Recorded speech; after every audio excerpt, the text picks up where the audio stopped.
Hello বন্ধুরা, আসসালামু আলাইকুম। আশা করি সবাই ভালো আছেন। বেশ কিছুদিন পর আপনাদের মাঝে আবারও চলে আসলাম নতুন একটি নাটকের আপডেট নিয়ে। নাটকের নাম হচ্ছে শালিক বালিকা।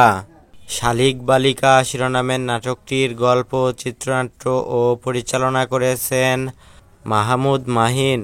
নাটকটিতে অভিনয় করেছেন ছোট পর্দার জনপ্রিয় দুই জুটি ইয়াশ রোহান এবং তানজিম সায়রা তটিনী।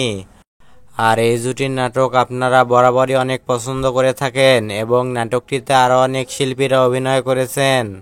শালিক বালিকা নাটকটি খুব সুন্দর একটি রোমান্টিক গল্পে নির্মাণ করা হয়েছে। আশা করি আপনাদের অনেক ভালো লাগবে। এই নাটকটি দেখা যাবে খুব শীঘ্রই সুলতান এন্টারটেনমেন্ট ইউটিউব চ্যানেলে। আর সুলতান এন্টারটেনমেন্ট ইউটিউব চ্যানেলের লিংক আমাদের ভিডিওর ডিসক্রিপশন বক্সে পেয়ে যাবেন। তো প্রিয় দর্শক বন্ধুরা, প্রতিনিয়ত বাংলা নাটকের নিত্য নতুন সকল আপডেট পেতে আমাদের চ্যানেলটি সাবস্ক্রাইব করুন। আর যারা সাবস্ক্রাইব করেছেন তাদেরকে অসংখ্য ধন্যবাদ।